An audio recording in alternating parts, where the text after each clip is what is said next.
Assalamualaikum warahmatullahi wabarakatuh. Kembali lagi bersama saya Kamil Marharyadi Putra dengan NIM 19002018, jurusan Administrasi Pendidikan, Fakultas Ilmu Pendidikan, Universitas Negeri Padang. Pada kesempatan kali ini saya dan kita masih membahas atau mempelajari mengenai public relation atau humas. Nah, dengan topik atau pembahasan kita pada kesempatan kali ini yaitu perbedaan atau perbandingan antara public relation atau humas dengan marketing, branding, and advertising. Seperti yang sudah sama-sama kita ketahui bahwasanya kegiatan dari public relation itu sendiri banyak, terutama hal-hal yang berkaitan dengan komunikasi, baik itu komunikasi lisan maupun komunikasi tertulis. Nah, di sini ada beberapa jenis pekerjaan dari public relation itu sendiri seperti marketing, branding, dan juga advertising. Nah, di sini untuk pembahasan lebih lanjut kita akan membandingkan atau menentukan hubungan dari public relation itu sendiri dengan marketing, branding, dan juga advertising.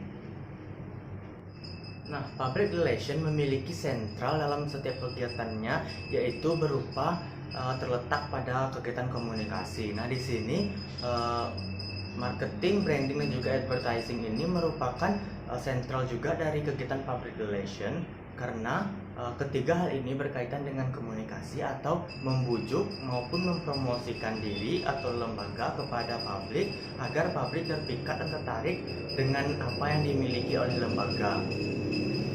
Ada beberapa istilah dalam kegiatan public relation ini sendiri. Yang pertama yaitu marketing public relation atau MPR, di mana kegiatannya berupa marketing dari kegiatan public relation. Yang kedua yaitu CPR atau corporate public relation. Sesuai dengan dua istilah tersebut, maka pada prinsipnya public relation ini sendiri mau tidak mau akan terpecah menjadi kedua bagian atau kedua istilah tersebut, yaitu MPR atau marketing public relation dan juga CPR atau corporate public relation. Nah, di sini untuk apa MPR itu sendiri? Yaitu MPR itu sendiri atau marketing public relation itu sendiri untuk membentuk citra dari lembaga atau perusahaan, memperbaiki dan juga mempertahankan citra lembaga itu sendiri, sehingga maksudnya kegiatan dari public relation MPR ini yaitu mereka melakukan promosi untuk membentuk citra, memperbaiki dan juga mempertahankan citra lembaga, baik itu dalam segi pembentukan yaitu membentuk citra sebaik mungkin dan mempertahankan citra sebaik mungkin serta memperbaiki citra apabila citra tersebut sudah terasa buruk di depan kalangan masyarakat. Nah, MPR atau marketing public relation ini sendiri berdampak pada keputusan pembeli secara bisnis. Nah, di sini MPR ini atau marketing public relation ini akan nantinya mempengaruhi atau sangat mempengaruhi keputusan dari pembeli terhadap produk atau jasa yang kita tawarkan secara di perdunia bisnisan. Nah, dari hasil riset MPR atau market public relation ini tidak serta-merta mendorong keputusan pembeli saja, melainkan secara tidak langsung hal ini dilakukan juga melalui citra lembaga. Nah, semakin baik citra lembaga, maka semakin mudah pula dalam hal melakukan marketing. Maksudnya di sini, apabila public relation atau praktisi public relation melakukan promosi, maka mereka tidak serta-merta hanya untuk dalam kegiatan marketing tersebut hanya untuk mendorong keputusan pembeli terhadap produk kita, tapi juga didukung oleh secara tidak langsung oleh citra lembaga, di mana citra lembaga sangat mempengaruhi. Nah, apabila citra lembaga itu baik, maka sangat mudah pula lah seorang praktisi PR dalam melakukan marketing kepada publik atau masyarakat setempat. Jadi hal utama yang harus dilakukan oleh seorang praktisi PR ataupun lembaga yaitu harus dilakukannya melalui atau dengan adanya citra dari lembaga. Jadi citra tersebut harus dibentuk sebaik mungkin sedemikian rupa. Nah, apabila citra tersebut baik, maka proses kegiatan marketing yang dilakukan oleh lembaga atau praktisi PR itu akan berjalan dengan baik. Nah, apabila citra lembaga tersebut jelek, maka untuk memperbaiki citra tersebut agar lebih baik lagi, sehingga kegiatan dari public relation berupa marketing itu tidak akan terhambat karena citra lembaga yang tercap buruk oleh publik. Market public relation ini merupakan proses dari perencanaan, pelaksanaan, dan juga evaluasi dari berbagai program-program yang mendorong nilai beli dari barang atau produk ataupun jasa dari lembaga, serta di mana kepuasan dari konsumen tersebut agar dapat tercapai melalui penyampaian informasi dan juga komunikasi serta kesan yang meyakinkan terhadap produk bahwa produk kita memang produk yang diinginkan oleh publik. Jadi market public relation ini sendiri prosesnya dilakukan mulai dari perencanaan, pelaksanaan, dan evaluasi mengenai produk-produk atau program-program kita yang nantinya akan mendorong nilai beli produk kita di mata masyarakat. Sehingga nantinya terciptalah satu kepuasan konsumen melalui penyampaian informasi kita kepada konsumen atau masyarakat, dan juga komunikasi kita yang baik kepada masyarakat, sehingga menimbulkan kesan dan citra yang baik dari masyarakat terhadap lembaga, produk maupun jasa kita, dan juga akan menimbulkan kesan meyakinkan produk kita kepada masyarakat atau kepada publik bahwasanya produk kita memang produk yang diinginkan dan juga dibutuhkan oleh masyarakat setempat. Nah, sedangkan CPR atau Corporate Public Relations ini sendiri merupakan fungsi dari manajemen perusahaan dan juga tujuannya untuk mendukung tujuan dari masyarakat. Maksudnya di sini yaitu fokusnya bukan hanya pada produk, tetapi untuk mendukung tujuan dari masyarakat itu sendiri, yaitu seperti tujuan dari masyarakat untuk memenuhi kebutuhan, sehingga CPR ini berfungsi untuk mendukung tujuan tersebut agar tercapai, sehingga lembaga dapat mempromosikan produknya atau memaparkan produknya kepada masyarakat agar tujuan dari masyarakat tersebut dapat tercapai. Alat dan teknik penunjang dari kegiatan marketing ini sendiri berupa seperti komunikasi marketing. Maksudnya yaitu dalam kegiatan marketing maka kita harus membutuhkan alat dan teknik di mana kita membutuhkan komunikasi yang handal untuk melakukan marketing tersebut. Nah, dengan komunikasi maka seorang praktisi PR atau seorang pempromosi barang di suatu lembaga, mereka akan mampu meyakinkan dan juga membujuk pembeli atau konsumen ataupun publik untuk membeli barang atau jasa yang kita tawarkan, sehingga komunikasi yang efektif dan juga baik yang harus dimiliki oleh seorang promotor atau orang yang melakukan promosi, mereka harus memiliki komunikasi yang bagus agar produk-produk atau barang-barang jasa yang ditawarkan oleh lembaga kepada masyarakat yang dipromosikan dapat tercapai, karena mereka mampu membujuk dan juga mengajak konsumen untuk membeli produk dan jasa yang dihasilkan oleh lembaga atau organisasi. Nah, banyak pengelola marketing menerapkan bahwasanya PR atau public relation tersebut sebagai pendukung dari usaha promosi mereka dalam rangka marketing, mix. Maksudnya di sini yaitu perpaduan dari marketing dari produk, place, price, and promotion, atau disebut dengan 4P atau 4P yang dikemukakan oleh Sentel pada tahun 1992. Maksudnya di sini bahwasanya Sentel mengatakan bahwasanya banyak dari pengelola marketing menerapkan bahwasanya public relation tersebut sebagai pendukung atau faktor pendukung usaha mereka untuk melakukan promosi, dikarenakan public relation ini sendiri sudah sangat bagus di mata masyarakat. Jadi mereka menerapkan public relation ini sendiri sebagai pendukung ajang promosi mereka kepada masyarakat atau kepada publik atau konsumen dari produk mereka. Baiklah teman-temanku sekalian, perbedaan dari public relation dan advertising ini akan kita kaji, yang di mana perbedaan dari public relation dan advertising ini yaitu public relation penerapannya atau peranannya lebih banyak ke bidang pemberian informasi, mendidik dan juga menciptakan pengertian yang sama. Sedangkan advertising ini berkaitan dengan iklan atau periklanan, di mana lebih menekankan pada selling message atau pesan untuk membeli atau menjual, dan juga kemampuan editing yang baik. Sehingga advertising ini hanya berbentuk iklan yang tertulis, di mana menekankan atau tertera selling message dan juga kemampuan melakukan editing terhadap advertising yang dibikin. Sedangkan public relation ini sendiri, kita memberikan informasi secara lisan dan serta mendidik dan juga menciptakan pengertian yang sama antara dua belah pihak, baik itu si pemberi informasi maupun si penerima informasi, agar kejelasan informasi tersebut nyata kelihatan.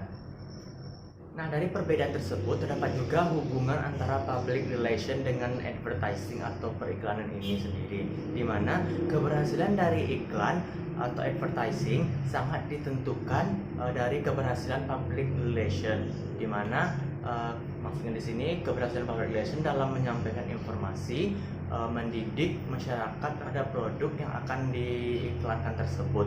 Jadi keberhasilan dari advertising ini sendiri juga tergantung kepada keberhasilan dari public relation, di mana jika public relation berhasil dalam menyampaikan informasi, mendidik masyarakat terkait produk yang dipasarkan oleh lembaga atau organisasi, maka berhasil pula periklanan atau advertising yang dilakukan oleh lembaga tersebut kepada publik atau konsumen. Selanjutnya yaitu public relation dengan marketing, di mana marketing merupakan rangkaian kegiatan yang mengatur arus barang dan jasa dari produsen ke konsumen. Jadi maksudnya di sini kegiatan marketing ini yaitu rangkaian kegiatan di mana kegiatannya mengatur arus dari barang atau jasa dari seorang produsen kepada seorang konsumen, sehingga nantinya apabila barang tersebut dari produsen kepada konsumen sudah sampai, maka berhasillah yang dikatakan yang dengan namanya marketing. Tugas dan tanggung jawab dari public relation juga dalam marketing ini sendiri juga mengkomunikasikan segenap konsep dan juga gagasan terhadap produk yang akan dipasarkan nantinya, sehingga public relation dengan marketing ini sendiri juga memiliki hubungan di mana public relation juga nantinya berperan aktif dalam kegiatan marketing, di mana untuk mengkomunikasikan segenap konsep-konsep dan juga gagasan ke-PR-an mereka terhadap produk yang akan dipasarkan nantinya, sehingga apabila public relation atau praktisi PR mampu mengkomunikasikannya dengan baik, maka produk yang dipasarkan akan terjual dan akan laku di pasaran nantinya. Selanjutnya yaitu public relation dengan publicity. Maksud publicity di sini merupakan suatu tugas dari divisi yang berupa kegiatan untuk menceritakan kepada masyarakat dan juga klien mengenai hasil produksi barang dan jasa. Jadi publicity ini tujuannya untuk menceritakan atau mempubliskan kepada masyarakat atau klien kita mengenai produk dan jasa dari perusahaan atau lembaga kita. Dan publicity ini biasanya menghasilkan suatu citra dari suatu lembaga, biasanya dilakukan melalui hubungan baik dengan pihak pers. Jadi dengan publisitas nantinya mampu menciptakan suatu citra atau nama baik bagi lembaga, di mana bentuk hubungan ini dilakukan dengan baik dengan pihak pers.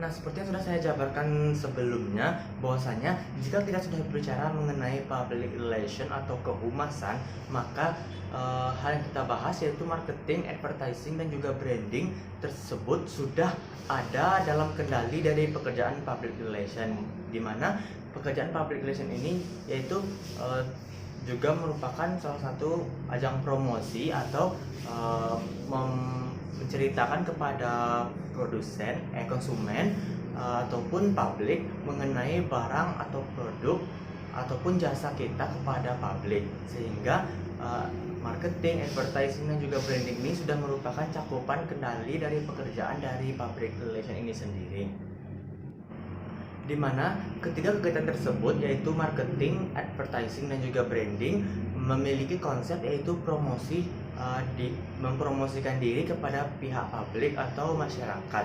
Jadi konsep ketiga hal ini sama-sama, yaitu untuk mempromosikan kepada publik mengenai lembaga, produk, jasa ataupun kegiatan yang disampaikan oleh lembaga kepada publik nantinya. Nah, dari tiga kegiatan tersebut, yaitu marketing, advertising, dan juga branding, itu memiliki perbedaan yang sama-sama memiliki perbedaan, yaitu jika marketing itu merupakan suatu kegiatan yang harus mempromosikan diri sebaik mungkin kepada pelanggan. Misalkan seperti contohnya kita sama manusia atau kita dalam mencari pasangan. Nah, di sini kita akan melakukan marketing kepada pasangan kita atau orang yang kita sukai dengan cara mempromosikan diri kita kepada mereka. Kita nyatakan misalkan bahwasanya kita seorang great lover. Jadi mereka akan mengetahui bahwasanya, atau orang yang kita sukai tersebut mengetahui bahwasanya kita seorang great lover. Jadi kita sudah melakukan promosi kepada orang yang kita sukai tersebut sebaik mungkin. Sedangkan advertising itu berupa iklan yang harus dilakukan berulang-ulang kali kepada pelanggan, sehingga dengan sendirinya muncul yang namanya branding. Maksudnya di sini perbedaan dari marketing dan advertising ini sendiri, kalau marketing itu hanya mempromosikan sebaik mungkin itu dilakukan sekali atau 2 kali, itu sudah dimengerti oleh pelanggan. Sedangkan advertising ini dia berbentuk iklan, kita memaparkannya atau memberitahunya secara berulang-ulang kali kepada pelanggan, sehingga pelanggan sendiri baru memahami siapa kita dan juga apa produk dan jasa kita. Seperti kita menyukai orang yang kita sukai, nah kita akan melakukan promosi atau advertising secara berulang-ulang kali kepada mereka. Kita menyampaikan maksudnya kita great lover, kita great lover, kita great lover, sehingga setelah kita melakukan berulang-ulang kali, maka mereka akan memahami, oh kita memang great lover. Nah, disitulah timbulnya yang namanya branding atau nama baik, itu pandangan dari orang atau orang yang kita sukai tersebut kepada kita bahwasanya kita memang great lover. Contoh lainnya seperti iklan di televisi, branding atau advertising di televisi. Seperti yang kita ketahui bahwasanya televisi akan mengiklan-iklankan sebuah produk itu secara berulang-ulang kali, sehingga orang yang menonton akan mengetahui, oh produk ini memang bagus setelah disampaikan berulang-ulang kali. Nah, setelah itulah timbullah yang namanya branding. Dan konsep dari branding ini yaitu terbentuknya citra atau nama baik dan dari hasil promosi yang sudah dijalankan sebelumnya. Jadi dengan melakukan marketing, advertising, maka timbullah konsep branding, bahwasanya tercipta nama baik, citra mengenai lembaga terhadap promosi-promosi yang sudah kita laksanakan sebelumnya. Selanjutnya yaitu marketing, tugasnya yaitu untuk menjual diri terlebih dahulu, dari apa yang orang lain belum ketahui menjadi ketahui. Jadi marketing ini tugasnya melakukan promosi atau menjual diri lembaga atau organisasi kepada publik atau masyarakat yang semulanya masyarakat atau publik itu tidak mengetahui tentang lembaga ataupun tentang produk jasa kita. Nah, maka setelah dilakukannya marketing, lembaga atau produk atau jasa yang dipromosikan oleh lembaga akan diketahui oleh publik atau masyarakat. Nah, dimana jika kita tidak menjual atau tidak mempromosikan dan melakukan marketing, maka orang lain tidak akan juga mengetahui produk, jasa ataupun lembaga kita. Selanjutnya yaitu advertising. Advertising ini mesti dilakukan secara terus berulang-ulang kali, yaitu membutuhkan waktu yang sangat panjang sampai orang lain mengetahui dan paham mengenai produk, jasa ataupun lembaga kita. Jadi hal ini seperti iklan di televisi yang sudah saya jelaskan tadi, bahwasanya akan disiarkan atau akan diulang-ulang terus agar akhirnya nanti masyarakat mengetahui dan paham mengenai iklan yang kita sampaikan, dan nantinya akan tercipta pada akhirnya yaitu yang namanya branding seperti yang sudah dijelaskan sebelumnya, yaitu nama baik atau citra lembaga mengenai produk atau jasa yang kita iklankan. Nah, setelah melakukan 3 hal itu yaitu marketing, advertising, dan juga branding, maka masyarakat atau pelanggan hanya sekedar mengetahui apa yang telah kita promosikan dan juga apa yang telah kita sampaikan kepada mereka. Tetapi mereka belum sepenuhnya memahami, hanya sekedar memahami maksud yang kita sampaikan melalui promosi tersebut. Seperti kita sudah mempromosikan diri kepada orang yang kita sukai. Nah, orang yang kita sukai nanti hanya sekedar memahami, oh dia memang great lover, dia memang good man. Nah, disinilah tugas dari seorang public relation. Di sini public relation tidak akan melakukan promosi 3 hal tersebut, melainkan publik lah yang akan menjelaskan sendiri siapa kita dan siapa lembaga kita, karena kita sudah menciptakan atau kita sudah memiliki sebuah nama yang baik atau citra yang baik di depan publik, sehingga terkadang seorang public relation tidak lagi melakukan promosi secara seperti marketing, advertising, dan branding tersebut, melainkan publik atau masyarakatlah yang akan mempromosikan di lembaga kepada teman atau rekan publiknya. Jadi seorang public relation hanya akan nantinya bekerja sebagai untuk menciptakan citra yang baik, sehingga publik atau masyarakat tidak perlu lagi mengetahui secara detail mengenai lembaga atau organisasi kita, sehingga mereka bisa dengan sendirinya melakukan promosi lembaga kita tanpa dibayar kepada pihak lain. Seperti mereka akan menyampaikan kepada pihak lain, oh lembaga ini memang bagus, lembaga ini memang bagus, produk dari lembaga ini memang sudah sangat bagus, sehingga mereka tidak akan ragu lagi untuk menyampaikannya kepada orang lain, sehingga seorang public relation tidak perlu lagi berusaha payah dalam melakukan promosi, marketing, advertising, dan juga branding tersebut. Nah, jika ditanya kemampuan dari seorang praktisi PR dalam marketing, advertising, dan juga branding, itu tidak dapat dipungkiri lagi bahwasanya kegiatan tersebut atau kemampuan tersebut sudah melekat atau sudah sangat melekat dalam diri mereka, karena kegiatan mereka memang berkaitan dengan kegiatan ajang promosi atau kegiatan yang dilakukan untuk menarik perhatian ataupun menarik pelanggan